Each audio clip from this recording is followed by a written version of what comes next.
Então vieram duas, presta atenção na informação, prostitutas, ao rei e puseram diante dele. Disseram-lhe uma das mulheres: Ah, senhor meu, eu e esta mulher moramos na mesma casa. Significa então que eram, de certa forma, amigas. Onde dei à luz a um filho.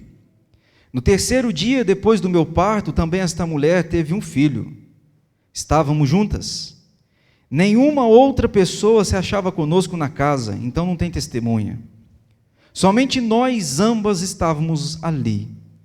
De noite morreu o filho desta mulher, porquanto se deitara sobre ele. Levantou-se à meia-noite, e enquanto dormia a tua serva, tirou-me a meu filho do meu lado, e o deitou nos seus braços, e o seu filho morto deitou nos meus. Levantando-me de madrugada para dar de mamar a meu filho, eis que estava morto. Mas reparando nele pela manhã, eis que não era filho que eu dera à luz. Então disse a outra mulher: Não, mas o vivo é o meu filho, o teu é o morto.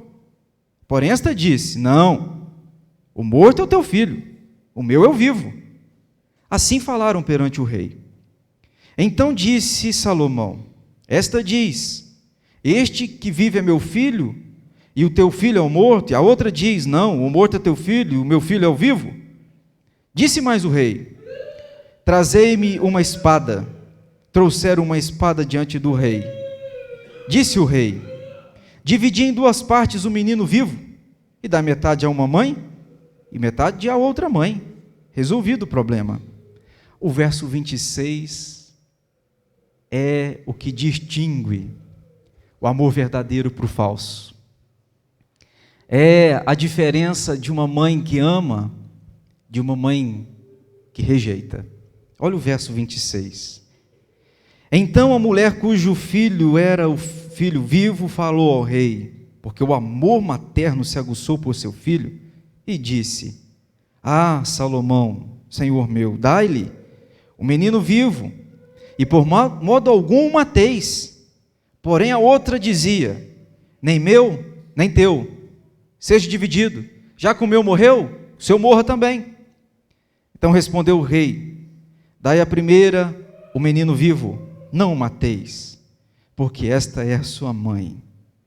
Todo Israel ouviu a sentença que o rei havia proferido, e todos tiveram profundo respeito pelo rei, porque viram que havia nele a sabedoria de Deus para fazer justiça. Que texto, hein? O tema da minha palavra com vocês nesses minutos seguintes é sabedoria. Quem a possui resolve problemas, não cria. O escritor disse um dia, e eu concordo com ele, ele disse assim: Não me diga o quanto você é sábio, deixa que eu verei quando você se deparar com um problema. Não me diga o quanto você é sábio, eu vou ver quando o primeiro problema chegar na sua vida, porque a maneira como a gente lida com os problemas demonstra o quão sábio nós somos ou não somos.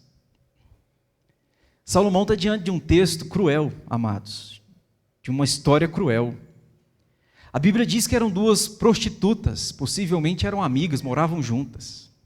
Uma deu à luz, 3 dias depois a outra deu à luz, e aí? Uma prostituta vive de amores irreais, ilusórios, vive de amores fingidos, de relacionamentos falsos, relacionamentos de uso, mas não de essência. Eu não te amo, mas eu te uso, e te uso como objeto.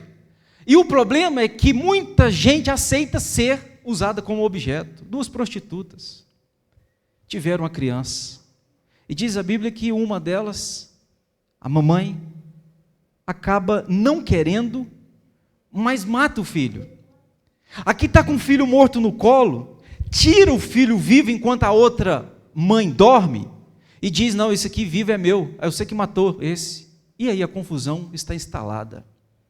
As duas mães disputando pelo filho vivo, ninguém querendo ao morto e o rei com um problema na mão. E aqui você começa a ver a primeira evidência de alguém que é sábio. O sábio, quando se depara com um problema, não foge, não delega, não passa a culpa para outro. O sábio, quando se depara com um problema, resolve o problema de uma maneira inteligente, de uma maneira prudente, de uma maneira perfeita, dentro do que ele conhece, porque a sabedoria é revelada quando os problemas chegam na nossa vida. Amados, eu tirei aqui algumas lições à luz desse texto, porque hoje a gente resolveria um problema desse com muita facilidade. Como disse agora há pouco, um DNA. Como disse, talvez até copiando Salomão. Mas se você não soubesse do que Salomão fez, e se nós não tivéssemos DNA, qual outra alternativa você teria para um problema desse? Cruel. Não há testemunha.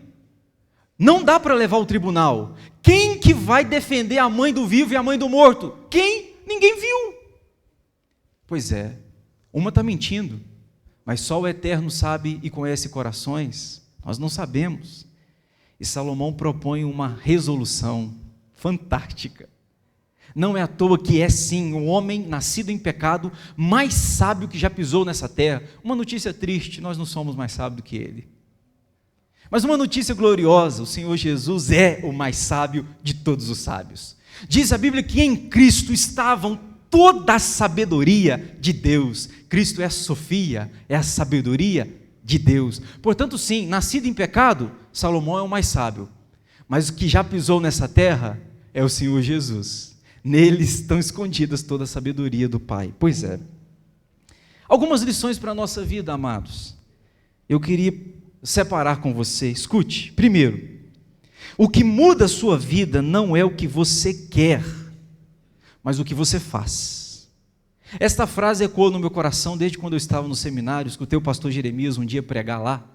Ele diz: o que muda a sua história não é o que você deseja, nem o que você fala. O que muda a sua história é o que você pratica e faz. Ele disse lá.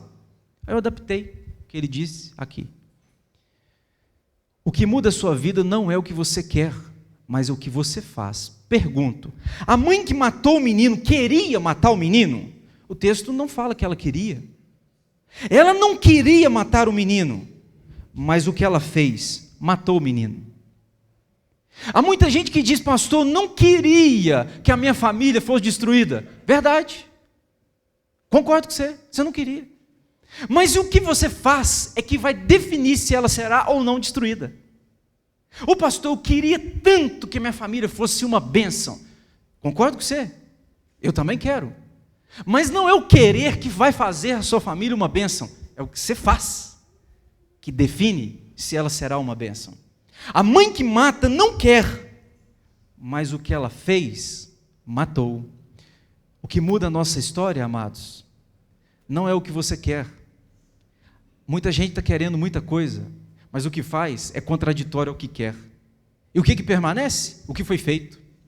O que nós fazemos é que muda a nossa história. O que nós fazemos é que muda a minha vida, a vida da minha família. Portanto, o que muda história é comportamento, é atitude, não é apenas querer. Eu vejo isso nesse texto. Você quer o quê? Eu quero isso, pastor. Pois é, mas o que você faz?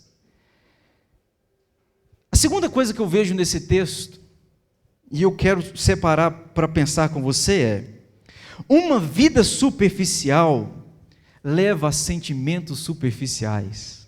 O texto diz que essas duas mulheres eram prostitutas. Como já disse, repito, prostituta, via de regra, lida com sentimentos superficiais. Finge amor, finge prazer, finge amizade, finge relacionamento. Uma vida superficial vai refletir em sentimento superficial, ao ponto de o menino morto, ela sabe que é dela, porque ela o matou. Mas o menino morto, dela, ela não se contenta com que o da outra fique vivo. Então, eu não amo a criança, eu não amo a minha amiga, eu não amo quem vive comigo, porque quem está acostumado a sentimentos superficiais, na verdade, ama também de forma superficial. Kant, um filósofo, disse uma coisa que é cruel. Pensa nisso aqui que eu vou falar agora. Ele disse assim: se você não ama, viva como se amasse, que talvez você passe a amar. Compreende? Se você não ama, ele me convida à hipocrisia. É cruel o que ele diz. Se eu não amo, ele diz, viva como se amasse, porque talvez daí você vai viver o amor de fato e de verdade. Nenhum amor verdadeiro pode ser fingido, amados.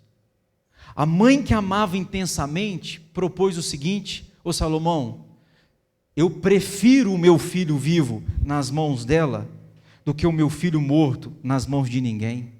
Eu abro mão da presença dele, eu abro mão de estar com ele, porque o meu amor por ele é verdadeiro. Mas o da outra, a outra diz, nem meu nem teu, que os dois sejam mortos. Uma vida superficial leva a sentimentos superficiais. Tem gente acostumada a fingir sentimentos, tem gente acostumada a fingir sentimentos. Perguntinha, irmão, levanta a mão não. Você já deu bom dia não querendo? Bom dia, amado. Bom dia. No coração você está assim, você tem um péssimo dia. Já fizeram isso ou só eu? Você trata com delicadeza, quando na verdade você queria tratar de forma bem oposta ao que você tratou. A gente é mestre em fingir, né? Eu sou. Essa coisa que a gente está usando a partir de 2019, a gente já usava também. Aliás, desde que Adão pecou, a gente está acostumado a usar máscara. Há muitas pessoas que é uma pessoa na igreja, mas é outra dentro de casa. Eu conversava há uns anos com uma menina, ela diz, ô pastor, minha casa devia ser dentro do templo. Eu disse, por qual razão? Porque meu pai dentro da igreja é tão abençoado. Meu pai dentro da igreja, eu queria esse pai, que é dentro da igreja, eu queria ele lá em casa. Cruel, né? Porque as pessoas conseguem viver 2 vidas, 3 vidas, 4 vidas, 5 vidas, porque a gente consegue usar máscaras.